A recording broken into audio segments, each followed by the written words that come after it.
وما توفيقي إلا بالله عليه توكلت وإليه أنيب. الحمد لله نحمده ونستعينه ونستغفره ونؤمن به ونتوكل عليه ونعوذ بالله من شرور أنفسنا ومن سيئات أعمالنا. من يهده الله فلا مضل له ومن يضلل فلا هادي له. وأشهد أن لا إله إلا الله وحده لا شريك له وأشهد أن محمدا عبده ورسوله. أما بعد، أرسله بالحق بشيرا ونذيرا وداعيا إلى الله بإذنه سراجا منيرا. قال الله عز وجل: فأعوذ بالله من الشيطان الرجيم، بسم الله الرحمن الرحيم. يا أيها الذين آمنوا اتقوا الله حق تقاته ولا تموتن إلا وأنتم مسلمون. وقال أيضا: يا أيها الناس اتقوا ربكم الذي خلقكم من نفس واحدة وخلق منها زوجها وبث منهما رجالا كثيرا ونساء واتقوا الله الذي تساءلون به والأرحام إن الله كان عليكم رقيبا. وفي آية أخرى: يا أيها الذين آمنوا اتقوا الله وقولوا قولا سديدا يصلح لكم أعمالكم ويغفر لكم ذنوبكم ومن يطع الله ورسوله فقد فاز فوزا عظيما.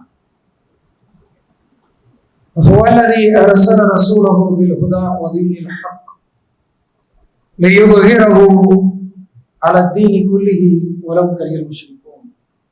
وقال نبينا محمد رسول الله صلى الله عليه وسلم: فإن أصدق خير الحديث كتاب الله تعالى وأحسن الهدي هدي محمد صلى الله عليه وسلم فشر الأمور محدثاتها وكل محدثة بدعة وكل بدعة ضلالة وكل ضلالة في النار. أيها الحاضرون في الله، أوصيكم ونفسي أولا بتقوى الله. அனைத்து புகழும் புகழ்ச்சியும் அகில உலகத்தின் இறைவனாகி அல்லாஹ் ஒருவனுக்கே உரித்தாக்கி அவனது அன்பும் கருணையும் சாந்தியும் சமாதானமும் இரு உலகத்தின் இறுதி நபி முஹம்மது ரசூலுல்லாஹி ஸல்லல்லாஹு அலைஹி வஸல்லம் அன்னாரின் மீதும் அவர்களது வாழ்க்கை வழிமுறைகளை தன்னுடைய வாழ்க்கை வழிமுறைகளாக யாரெல்லாம் பின்பற்றி வாழ்ந்தார்களோ அத்தனை உத்தம சத்திய சுகாக்கள் மறுமை நாள் வரையிலும் வாழக்கூடிய முஸ்லிம்களான ஆண் பெண் அனைவரும் மீதும் உண்டாகும். அன்பிற்கினிய சகோதரர்களே, சகோதரிகளே, தாய்மார்களே, பெரியவர்களே, அல்லாஹ் ஜல்லஷானு தஆலாவுடைய அளப்பெரும் பெருமையினால் இறைவனை பணிந்து வணங்குவதற்காக அவனிட்ட கட்டளையை நிறைவேற்றுவதற்காக அவருடைய இல்லத்தில் ஒன்று கூடியிருக்கிறோம். நம்முடைய எண்ணங்களையும் செயல்பாடுகளையும் ஏற்றுக்கொண்டு அதற்கு நிறைவான நற்கூலிகளை அல்லாஹ் சுப்ஹானஹு வ தஆலா ஈர் உலகிலும் குன்றாமல் குறையாமல் நமக்கு வாரி வழங்குவானாக. நம்மை படைத்து கண்காணித்து கொண்டிருக்கிற எல்லாம் அல்லாஹ்வே என் நேரமும் பயந்து வாழும்படி என்னையும் உங்களையும் கேட்டுக்கொண்டவனாக ஆரம்பம் செய்கிறேன்.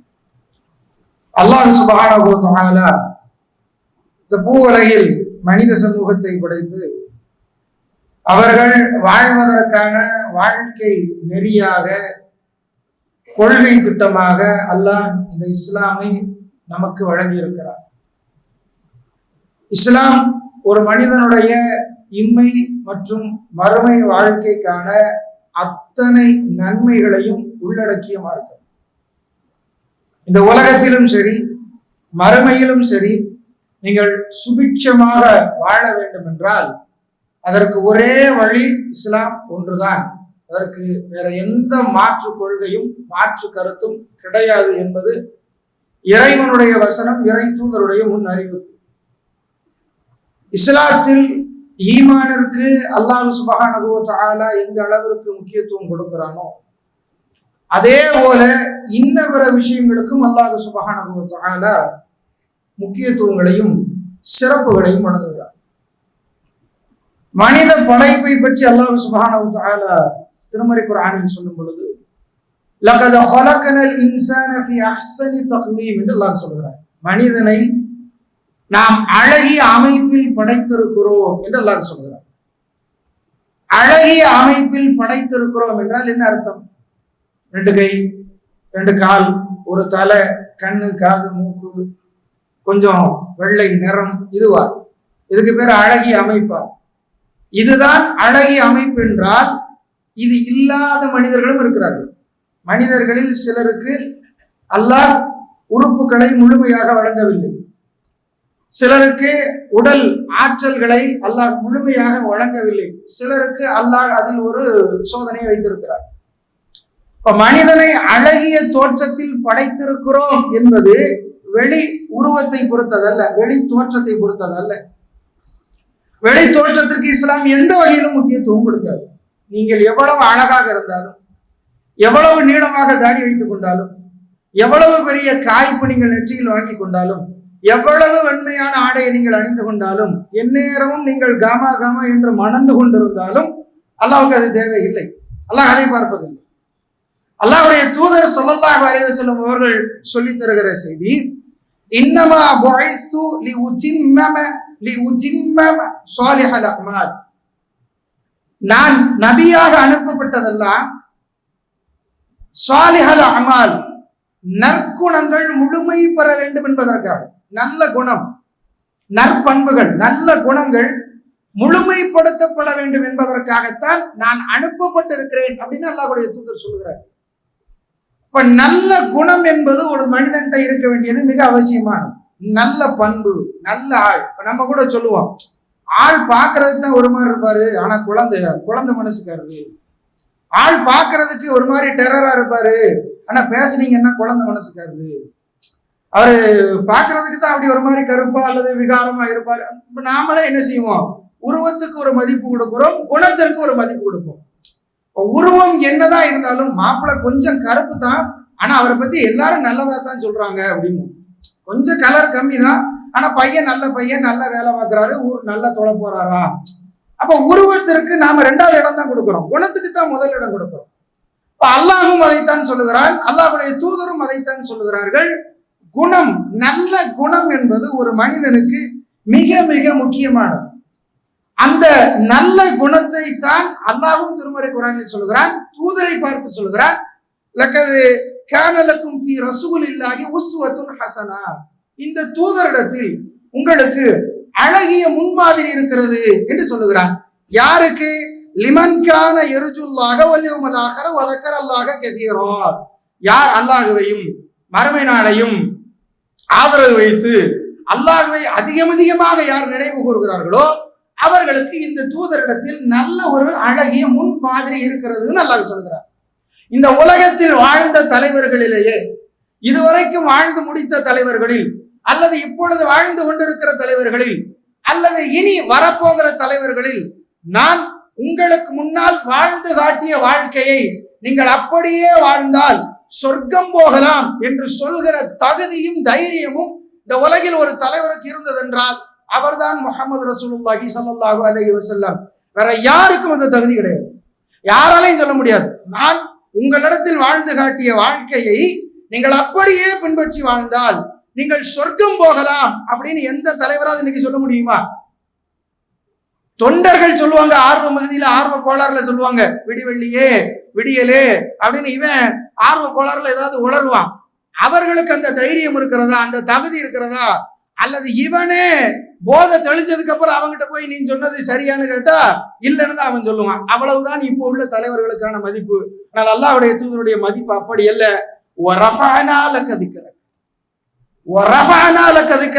நபியே, உன் புகழை நான் உயர்த்தி வைத்திருக்கிறேன், நான் மேலோங்க செய்திருக்கிறேன் என்று அல்லாஹ் சுப்ஹானஹு வ தஆலா சொல்கிறான். அந்த தூதரிடத்தில் ஏராளமான நல்ல குணங்கள் உண்டு.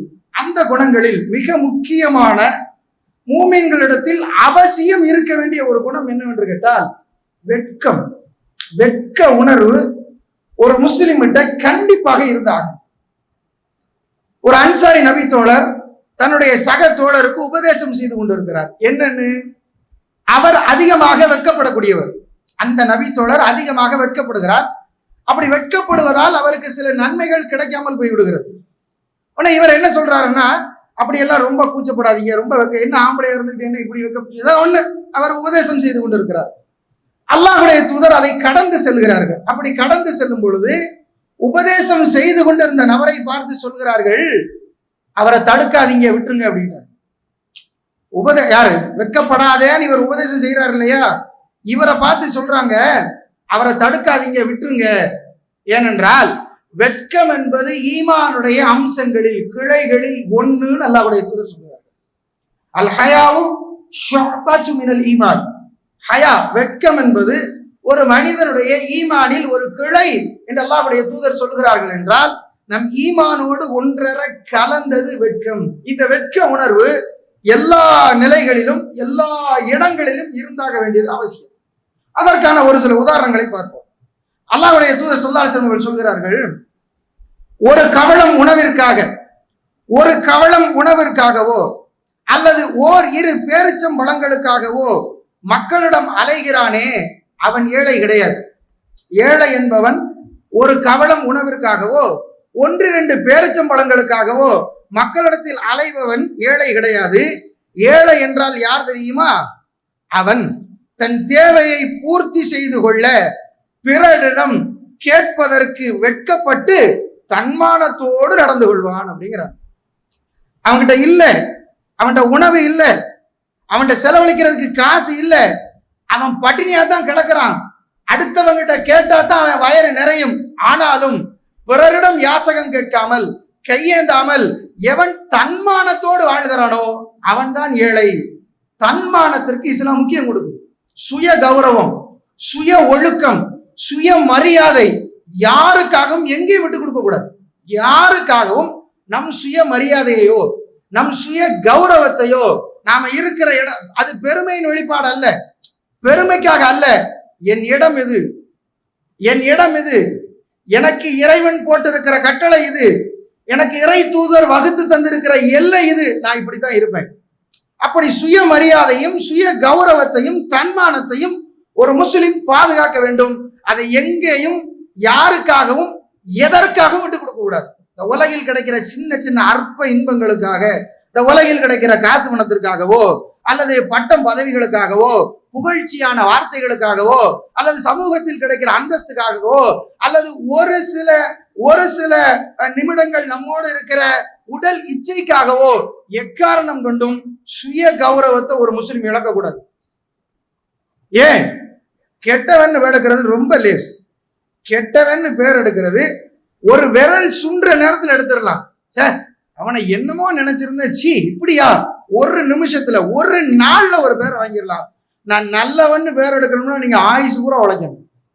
அவன் நல்லவர், நல்ல மனுஷன், தங்கமான மனுஷன்னு பேர் எடுக்கணும்னா மரணம் வரைக்கும் உழைக்கணும், அதற்காக ஓடணும். அப்படி ஓடினா மட்டும்தான் நல்ல மனுஷங்கிற பேர் எடுக்க முடியும். அப்படி தன்மானத்தோடு வாழ்பவர்கள் தான் ஏழை அப்படின்னு அல்லாஹ்வுடைய தூதர் ஸல்லல்லாஹு அலைஹி வஸல்லம் ஒரு நபி மொழியில் சொல்லி தருகிறார். இன்னொரு செய்தியில நாம என்ன பார்க்கிறோம்னா, அப்துல் கைஸ் குலத்தை சார்ந்த சில மக்கள் அல்லாஹ்வுடைய தூதரை சந்திப்பதற்காக வருகிறார். அப்படி வருகிற மக்கள் அல்லாஹ்வுடைய தூதர் சொல்றாங்க, யா ரசூலல்லாஹ், நாங்கள் ரபியா குலத்தாருடைய குடும்பத்தார், எங்களுக்கும் உங்களுக்கும் இடையே முதர் என்று சொல்லக்கூடிய இன்னொரு கூட்டத்தார் இருக்கிறார்கள். அவர்கள் நாங்கள் உங்களிடம் வருவதை விட்டு தடுக்கிறார்கள். எனவே போர் தடை செய்யப்பட்ட மாதத்தில் மட்டும்தான் நாங்கள் உங்களை சந்திக்க நேரிடும். மற்ற நேரங்களில் எங்களால் உங்களை பார்க்க முடியாது. அதனால் எங்களுக்கு சில செய்திகளை ஏவுங்கள், அந்த செய்திகளை நாங்கள் போய் பிற மக்களுக்கு எடுத்து சொல்கிறோம். சில செய்திகளை எங்களுக்கு ஏவுங்கள், நாங்கள் அதை பிற மக்களுக்கு எடுத்து சொல்கிறோம் அப்படின்னு அவங்க கேட்ட உடனே ரசூலுல்லாஹி ஸல்லல்லாஹு அலைஹி வஸல்லம் அவர்கள் சொல்கிறார்கள், 4 விஷயங்களை நான் உங்களுக்கு கட்டளை இடுகிறேன், 4 விஷயங்களை விட்டு நான் உங்களை தடுக்கிறேன் அப்படிங்கிறார். நான் ஒரு 4 செய்தியை சொல்லித்தானே, அதை ஏவி அதை பின்பற்றி நடங்க. ஒரு 4 செய்தியை விட்டு நான் உங்களை தடுக்கிறேன், அதை விட்டு தவிர்த்துக்கங்க. என்ன சொல்கிறார்கள் அல்லாஹ்வுடைய தூதர்? 4 விஷயங்களை ஏவுகிறார்களே, என்னது? அல்லாஹ் ஒருவனையே வழிபடுங்கள், அவனுக்கு எதையும் இணையாக்காதீர்கள். தொழுகையை கடைபிடியுங்கள், ஜக்காத்தை வழங்கி வாருங்கள். ரமலான் மாதத்தில் நோன்பு நோற்றுக் கொள்ளுங்கள். அத்தோடு சேர்த்து போரில் கிடைக்கிற கனிமத்து பொருட்களில் 1/5 பொது நிதிக்கு செலுத்தி விடுங்கள். இது நான் உங்களுக்கு ஏவுகிற காரியம். சரியா? தடுக்கிற காரியம் என்ன? 4 விஷயங்கள். தடுக்கிற பொருட்கள் என்ன? சுரக்காய் குடுவை, மண் சாடி, தார் பூசப்பட்ட பாத்திரம், மரப்பீப்பாய். இது 4 நீங்க பயன்படுத்தக்கூடாதுங்கிறாங்க. 4 பொருள் என்னதெல்லாம்? சுரக்காய் குடுவை, மண் சாடி, தார் பூசப்பட்ட பாத்திரம், மரப்பீப்பாய். இது 4 பயன்படுத்தக்கூடாதுங்கிறாங்க. அந்த வந்த குழுவினர்கள் கேட்கிறார்கள், மரப்பீப்பாய்னா என்னது யார சொல்லலாம், உங்களுக்கு தெரியுமான்னு கேட்கிறாங்க. தெரியுமே. அது என்ன தெரியுமா? பேரிச்ச மரத்தினுடைய அடிப்பாகம். அந்த அடிப்பாகத்தை உள்ள இருக்கிற அந்த சோறை நீங்க குடஞ்சி வெளியில எடுத்துட்டு அதுக்குள்ள தண்ணீரை ஊத்தி சில பேரிச்சம்பழங்களை போட்டு நீங்க கீழே நெருப்பு மூட்டி கொதிக்க வைப்பீங்க. அந்த கொதி நிலை அடங்கியதற்கு பின்னர் அந்த நீர் எடுத்து நீங்க குடிக்கிறீங்க. அது உங்களுக்கு போதை ஏற்படுத்துது. இதெல்லாம் அறியாமை காலத்துல மக்கள் மதுவை ஊத்தி வைப்பதற்காக பயன்படுத்திய பாத்திரங்கள். இந்த சொரைக்காய் குடுவை, மண்சாடி, இதெல்லாம் அவங்க மது ஊத்தி வைப்பதற்காக பயன்படுத்தின பாத்திரம். அந்த பாத்திரத்தை பயன்படுத்தக்கூடாதுன்னு அல்லாஹ்வுடைய தூதர் தடை செய்யறாங்க. ஏன்னா அது ஞாபகம் வருங்கிறதுனால. இந்த பாத்திரத்தை பார்க்கும்போது பழைய ஞாபகம் வரும் அப்படிங்கிறதுனால தடை செய்ய சொல்றாங்க. அப்ப எனக்கு தெரியும் நீங்க அந்த மாதிரி செய்வீங்க. பெருத்தம்பழத்தை போட்டு காய்ச்சி சூடு ஆறினவுடனே குடிக்கிறீங்க. அப்படி குடிப்பதால் உங்களுக்கு போதை தலைக்கு ஏறுகிறது. அந்த போதை தலைக்கு ஏறி நீங்கள் எந்த அளவிற்கு செல்கிறீர்கள் என்றால், உங்களில் ஒருவர் தன் தகப்பனின் சகோதரனின் மகனை வாளால் வெட்டி விடுவார். போதையில தம்பிய செச்சா மகனை உங்கள ஒருத்தர் என்ன செஞ்சிருவாரு, வாள் எடுத்து வெட்டிடுவார். அந்த அளவுக்கு போதை தலைக்கேறின்னு செய்தியை சொல்லிக்கிட்டு இருக்கும் பொழுது அந்த கூட்டத்தில் ஒருத்தர் உட்கார்ந்திருக்கிறார். அந்த நபித்தோழர் எப்படின்னா, அவர் ஏற்கனவே இந்த மாதிரி அந்த அந்த மதுவை குடிச்சு போதையின் காரணத்தினால வெட்டு காயம் வாங்கினவர். அவர் என்ன சொல்லுகிறார் தெரியுமா? இந்த செய்தி அல்லாஹ்வுடைய தூதர் சொல்லும் பொழுது அல்லாஹ்வுடைய தூதருக்கு தெரியாமல் இருக்க வேண்டும் என்பதற்காக என் வெட்டு காயத்தை நான் துணியால் மறைத்தேன் அப்படிங்கிறார். அதை காட்டுறதுக்கு வெட்கப்பட்டு நான் மறைச்சு, ரசூல்லா இதை பார்த்தா என்ன நினைப்பாங்க, குடியார இவனு ஒரு காலத்துல இப்படித்தான் இருந்திருக்கான்னு நினைப்பாங்களேன்ட்டு நான் அந்த துணியை வச்சு என்னுடைய காயத்தை மறைத்து கொண்டேன். எப்பொழுதோ செய்த ஒரு தவறுக்காக வெட்க உணர்வு எப்ப வருது? அது தப்புன்னு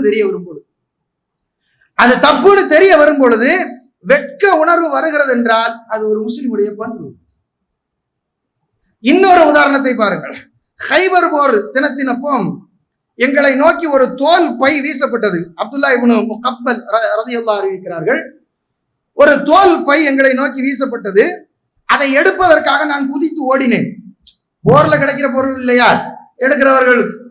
நான் குதிச்சு ஓடினேன் அதை எடுப்பதற்காக. போய் அதை எடுத்துட்டேன்.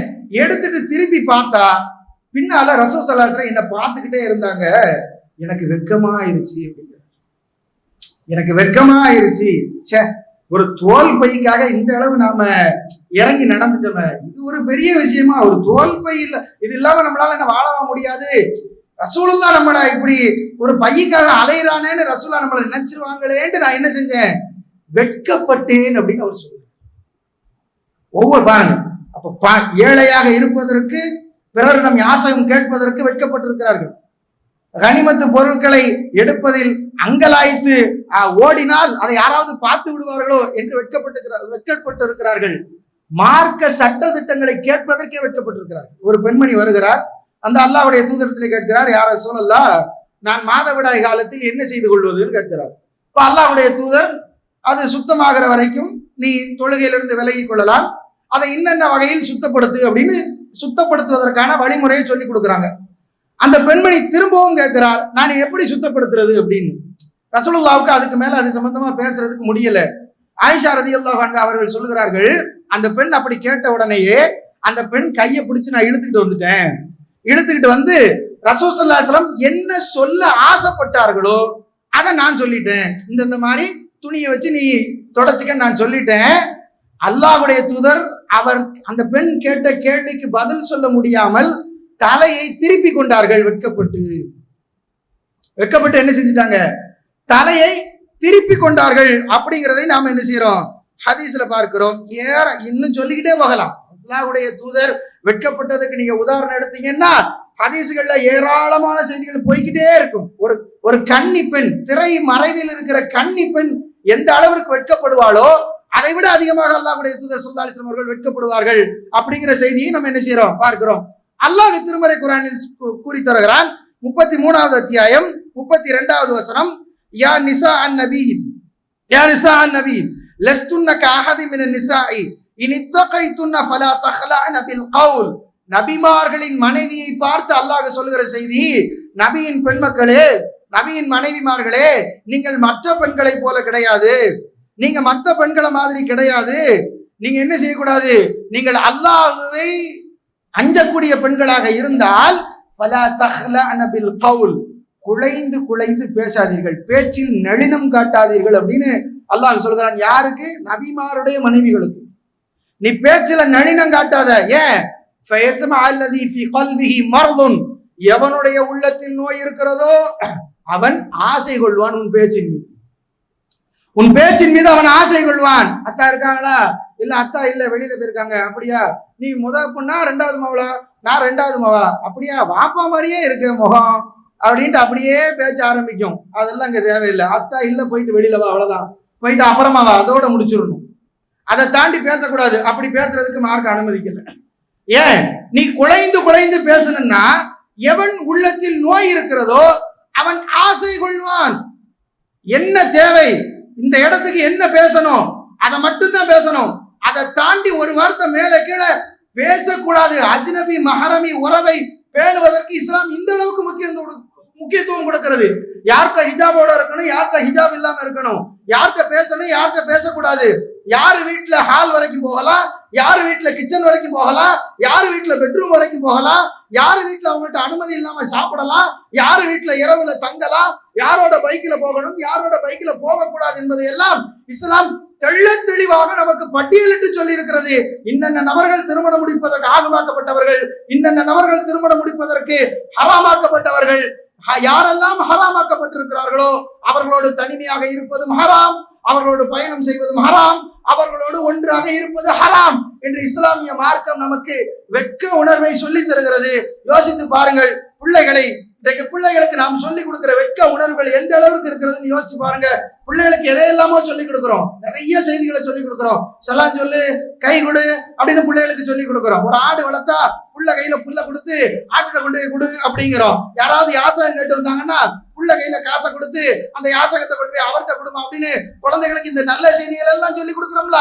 இதோடு சேர்த்து அல்லது இது அல்லாமல் இன்னும் சிலர் என்ன சொல்லி கொடுக்குறாங்கன்னா, ஒரு பாட்டு பாடு, மாமா வந்திருக்கு பாரு, மாமாட்ட பாட்டு பாடி காட்டு, டான்ஸ் ஆடி காட்டு.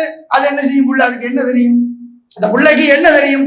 பாட்டு பாடு, டான்ஸ் ஆடு, அல்லது பள்ளிக்கூடத்துல பாட்டு போட்டியோ அல்லது பாட்டுலயோ டான்ஸ் ப்ரோக்ராமா இருந்தா அதுக்குன்னு தனியா செலவு பண்ணி அதுக்குன்னு ஆடைகளை வாங்கி கொடுத்து இந்த பிள்ளைகளை மேடையில ஏத்தி அது பாட்டுக்காக ஆடுது, கீழே உட்காந்து கை தட்டி ரசிச்சுக்கிட்டு இருக்கான் தாயும் தகப்பன். அப்படி இருந்தால் அந்த பிள்ளைகளுக்கு வெட்க உணர்வு எங்க இருந்து வரும்? அப்படி இருந்தால் அந்த பிள்ளைகளுக்கு வெட்க உணர்வு எங்க இருந்து வரும்? அதை யாரு சொல்லி கொடுக்கணும்? அதை யாரு நீங்க குடும்பத்தோட உள்ள உட்கார்ந்துகிட்டு இருக்கிறீங்க, குடும்பத்தோட வீட்டுக்குள்ள இருந்துகிட்டு இருக்கிறீங்க, திடீர்னு ஒரு ஆள் வீட்டுக்குள்ள வருகிறார், உங்க உறவினர் ஒருத்தர் வருகிறார்னா ஆண் அந்த இடத்துல இருப்பார். அம்மா உடனே என்ன செய்வாங்க? அவர் வீட்டிற்குள் வருவதற்கு அனுமதிக்கப்பட்ட நபர் என்றால், அவர் வீட்டிற்குள் வருவதற்கு அனுமதிக்கப்பட்ட நபர்னா அந்த அம்மா அப்படியே உட்கார்ந்து இருக்கும். இல்ல அவர் வேற யாரோ அல்லது வீட்டுக்காரருக்கு தெரிஞ்சவர்னா அந்த அம்மா என்ன செய்யும்? உடனே எந்திரிச்சு போய் ரூமுக்கு பின்னால கதவுக்கு பின்னால போய் நின்றுக்கணும். அப்படி நின்னால் அந்த புள்ள யோசிக்கும், ஆஹா இவர் வந்தா நம்ம ஹால்ல உட்காரக்கூடாது, இவர் வந்தா நம்ம பேசக்கூடாது, நம்ம அம்மா உள்ள போய் ரூமுக்குள்ள போய் நின்னுக்குச்சு, அப்ப அம்மாவுக்கு பின்னால நம்மளும் போகணுங்கிறது அந்த பிள்ளைக்கு எப்ப வரும்? நீங்க செஞ்சு காமிச்சீங்கன்னா வரும். நீங்க செஞ்சு காமிச்சீங்கன்னா வரும். நீங்க செஞ்சு காமிக்கலன்னா, அவங்க வரும்போது நீங்க அப்படியே இருந்தீங்கன்னா, நீங்க பால் வாங்க போகும்போது, குப்பையை தட்டை போடும்போது, காய்கறி வாங்க போகும்போது, மீன் வாங்க போகும்போது சேலையை இழுத்து இடுப்புல சொருகிட்டு உங்க பாட்டுல கிச்சன்ல நிக்கிற மாதிரி ரோட்ல நின்னீங்கன்னா அந்த புள்ள என்ன செய்யும்? அதையே தான் பார்க்கும், அப்படியே தான் வளரும். அந்த பிள்ளைக்கு வெட்க உணர்வு வராது.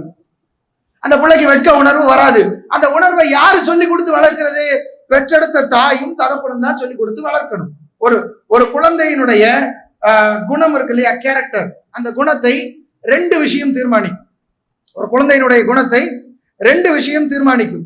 ஒண்ணு மரபணு, ஜீன் அப்படின்னு சொல்லுகிற மரபணு. இன்னொன்னு அந்த குழந்தை வளருகிற சூழல். எங்க வளருகிறான், அவனுடைய தாய் தகப்பன் யார், அவன் உடன் பிறந்தவர்கள் யார், அவனுடைய பள்ளிக்கூடம் எது, அவன் கல்லூரி எது, அவன் நண்பர்கள் யார், அவனுடைய தெரு எது, அவனோடு சேர்ந்து பழகக்கூடியவர்கள் யார் என்கின்ற சூழலை பொறுத்து தான் பிள்ளைகளின் ஒழுக்கங்கள் நிர்ணயிக்கப்படுகின்றன என்று நமக்கு அறிய தருகிறார்கள். அப்ப யோசித்து பார்க்கணும், நம் பிள்ளைகள் எப்படியான சூழலில் வாழ்ந்து கொண்டிருக்கிறார்கள் என்பதை நாம் யோசித்து பார்க்க கடமைப்பட்டிருக்கிறோம். ஆயிஷா ரலியல்லாஹு அன்ஹா அவர்களிடத்திலே கேட்கப்படுகிறது, அல்லாஹ்வுடைய தூதருடைய குணம் எப்படி இருந்துச்சு அப்படிங்கிறாங்க. கைஃப கான குலுக்கு ரசூலுல்லாஹி ஸல்லல்லாஹு அலைஹி வஸல்லம். ஆயிஷா ரலியல்லாஹு அன்ஹா அவர்கள் சொல்கிற பதில், கான அஹ்ஸனுன் நாஸி குலுகன் சும்ம யகுன் சும்ம லம் யகுன் ஃபாஹிஷன் வலா முத்தஃபஹிஷன். அல்லாஹ்வுடைய தூதர் ஃபாஹிஷன் வலா முத்தஃபஹிஷன். அல்லாஹ்வுடைய தூதர் இயற்கையாகவோ அல்லது செயற்கையாகவோ கெட்ட வார்த்தைகள் பேசுபவர்களாக இருந்தது கிடையாது. இயற்கையாகவும் சரி செயற்கையாகவும் சரி. இப்ப செயற்கையாகங்கிறது நமக்கு மத்தியில, நண்பர்களுக்கு மத்தியில கேலிக்கோ கிண்டலுக்கோ அல்லது வேணும்னு தெரிஞ்சே சில பேர் பேசுறது. இயற்கையாக அப்படிங்கிறது கோபத்துல நாம பேசுறது. கோபத்துல சில நேரங்கள் என்ன செய்வோம், கெட்ட வார்த்தை பேசுவோம். என்ன இவர் என்ன இப்படி பேசுறாரு அப்படின்னு சில நேரங்கள்ல ஆச்சரியமா பார்ப்போம். அப்படியான ஆட்கள் வாயிலிருந்து வரக்கூடிய வார்த்தைகளை பார்த்தா நமக்கே கொஞ்சம் அருவருப்பா இருக்கும். என்ன இவர் இப்படி எல்லாம் பேசுறாரு அப்படின்னு.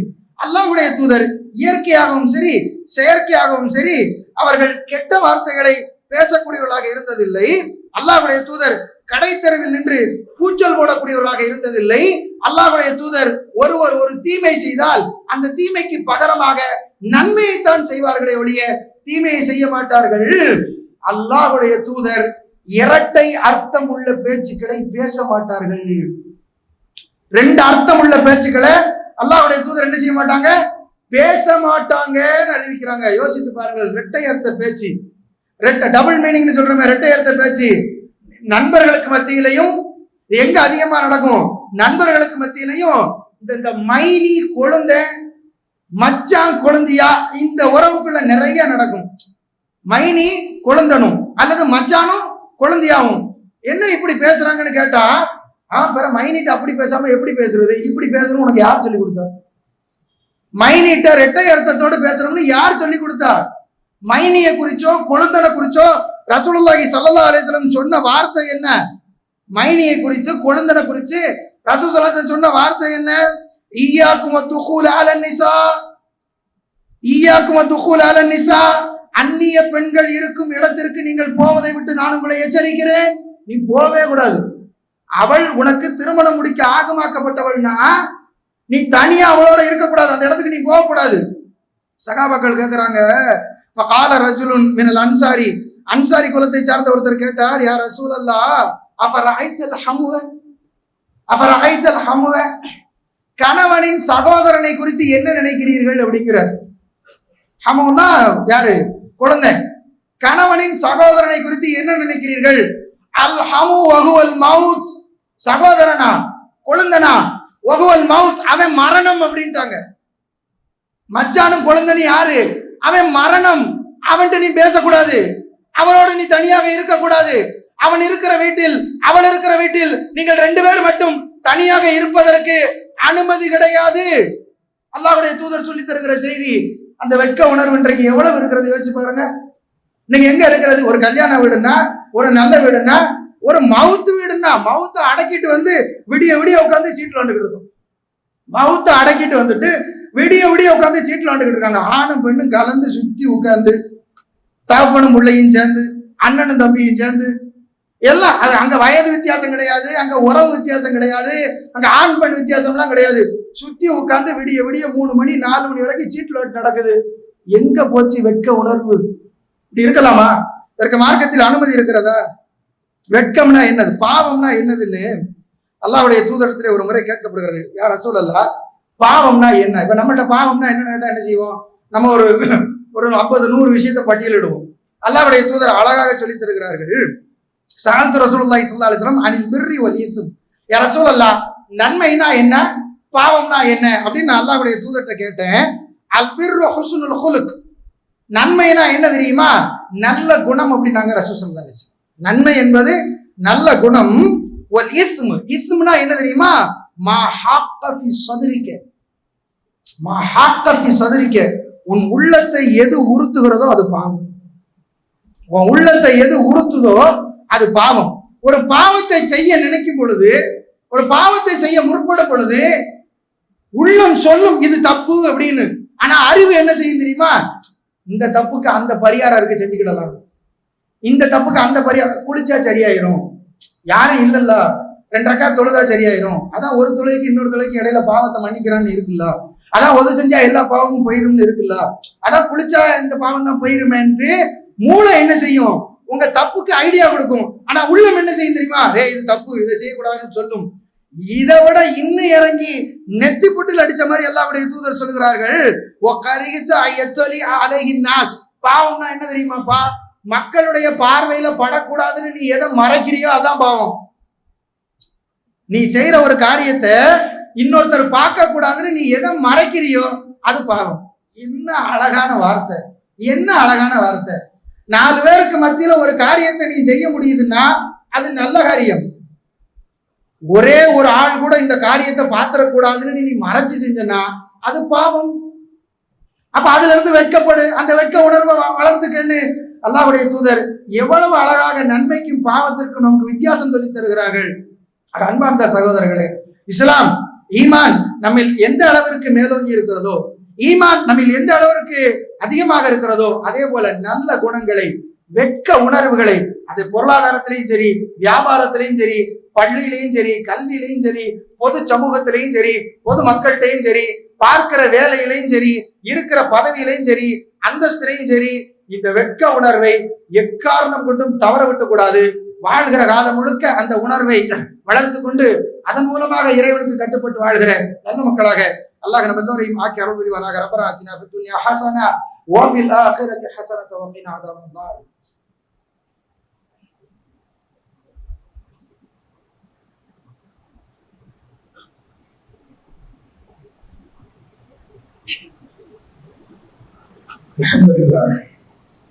அல்ஹம்துலில்லாஹ் الذي هدانا لهذا وما كنا لنهتدي لولا ان هدانا الله.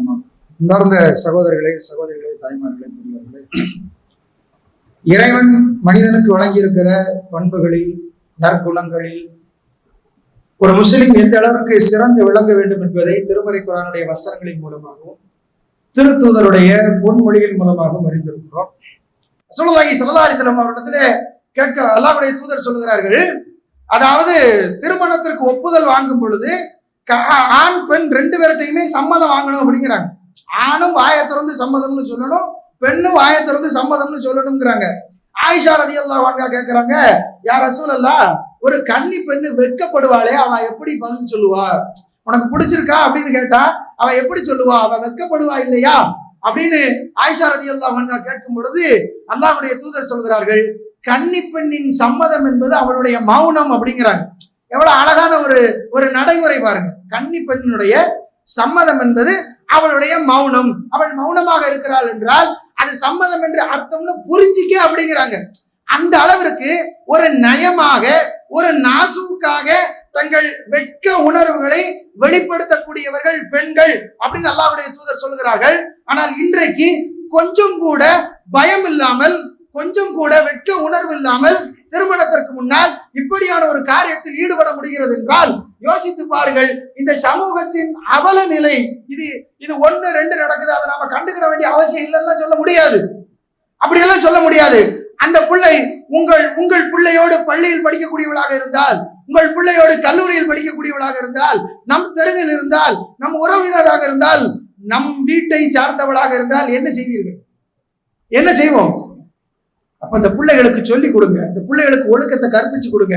சின்ன பிள்ளையில இருந்தா வளர்க்கிறதுல இருந்தே, அதை வளர்க்கிறதுல இருந்து, அது பிறந்ததுல இருந்து நீங்க தான் அதுக்கு சொல்லிக் கொடுக்கணும். யார் சொல்லிக் கொடுப்பா? யார்? பள்ளி சொல்லிக் கொடுக்குமா? கல்லூரி சொல்லிக் கொடுக்குமா? சமூக வலைதளம் சொல்லிக் கொடுக்குமா? அரசியல் கட்சி சொல்லிக் கொடுக்குமா? அரசியல் கட்சி சொல்லிக் கொடுக்குமா? நீதிமன்றம் சொல்லுமா? அரசாங்கம் சொல்லுமா? யாரும் சொல்ல மாட்டார்கள், அந்த பிள்ளைகளுக்கு நீங்க தான் சொல்லணும். அழகாக சொல்லுவார்கள் ஆங்கிலத்தில், parents R the first teachers, teachers are the second parents அப்படிம்பாங்க. பெற்றோர்கள் என்பவர்கள் முதல் ஆசிரியர்கள். இப்ப பெற்றோர்கள் அந்த பிள்ளைகளுக்கு நல்லது கெட்டதை சொல்லி கொடுக்கணும். அந்த பிள்ளைய கூப்பிட்டு உட்கார வச்சு அதை வளர்க்கும் போதே சொல்லுங்க, எல்லாத்தையும் இப்பவே அனுபவிக்கணும்னு ஆசைப்படாதப்பா, உனக்கு வாழ்க்கை இருக்குது, நீ நல்லா படி, நீ நல்லா முன்னுக்கு வான. அந்த பிள்ளைகளுக்கு நல்ல செய்திகளை சொல்லி வளருங்கள். அப்படி இல்லை என்றால் கை சேதப்படக்கூடியவர்கள் அதே பெற்றோராகத்தான் இருப்பார்கள். அல்லாஹ் இத்தகைய காரியங்களிலிருந்து நம்ம எல்லோரையும் பாதுகாக்க வேண்டும். வெட்க உணர்வுகளை அதிகமாக வளர்த்து கொள்ள வேண்டும். யாருக்காக வேண்டாம், அவன் பாப்பா இவன் பாப்பா, அவன் சொல்லுவான் இவன் சொல்லுவான், அதெல்லாம் இல்ல. அல்லாஹ் என்ன பார்த்துக்கிட்டு இருக்கிறான், அவனுக்கு நான் பதில் சொல்லணும். அவன் சன்னிதானத்துல நான் நிக்கணும். இங்க நான் மறைச்சிடலாம், இங்க 4 செவத்துக்குள்ள நான் செஞ்சிடலாம், இங்க வெளி ஊர்ல நான் செஞ்சிடலாம், வெளி மாவட்டத்துல செஞ்சிடலாம், அல்லது செஞ்சது தெரிஞ்சாலுமே இங்க என்ன யாரும் ஒண்ணும் செய்ய மாட்டாங்கன்னு நாம இந்த உலகில் வாழலாம். ஆனால் மறுமையில் அல்லாஹ் சுப்ஹானஹு வ தஆலா வெட்ட வெளிச்சம் போட்டு அங்க படமாக காமிச்சிருவான். அந்த மறுமையை உணர்ந்து, அந்த மறுமையை பயந்து யாரெல்லாம் அல்லாஹ்வையும் மறுமை நாளையும் பயப்படக்கூடியவர்களாக, அந்த சந்திப்பை ஈமான் கொள்ளக்கூடியவர்களாக இருக்கிறார்களோ அவர்களுக்கு அல்லாஹ்வுடைய தூதரிடத்திலே அழகிய முன்மாதிரி இருக்கிறது. அந்த தூதரை முன்மாதிரியாக ஏற்று நல்ல குணம் உள்ளவர்களாக, நல்ல ஒழுக்கம் உள்ளவர்களாக, நல்ல நற்பண்புகளை வளர்த்துக் கொள்ளக்கூடிய மக்களாக மாறுவோம். அப்படியான நல்ல வாய்ப்பினை அல்லாஹ் சுப்ஹானஹு வ தஆலா நம்மவர்களுக்கும் நம் பிள்ளைகளுக்கும் நம் சமூகத்திற்கும் தந்து அழகு வரப்பானாக. அகூலு கௌலி ஹாதா அஸ்தக்ஃபிருல்லாஹ் லி வ லக்கும் வஸ்தக்ஃபிரு அன்னி வ அன்கும் வ அன் ஸாயிரில் முஸ்லிமீன வல் முஃமினீன அஜ்மஈன் இன்னஹு கஃபூருர் ரஹீம். ரப்பனா லா துஸீ குலூபனா பஅத இذ ஹதைதனா வ ஹப் லனா மின் லதுன்க ரஹ்மான் இன்னக அன்தல் வஹ்ஹாப். யா முகல்லிபல் குலூப் ஸபித் குலூபனா அலா தீனிக் யா முஸர்ரிஃபல் குலூப் ஸர்ரிஃப் குலூபனா அலா தாஅத்திக். اللهم اعز الاسلام والمسلمين واذل الشرك والكفرة والمشركين فانصرنا على القوم الكافرين. ان الله يأمر بالعدل والاحسان وايتاء ذي القربى وينهى عن الفحشاء والمنكر والبغي يعظكم لعلكم تذكرون ولذكر الله اكبر والله يعلم وانتم ما تصنعون.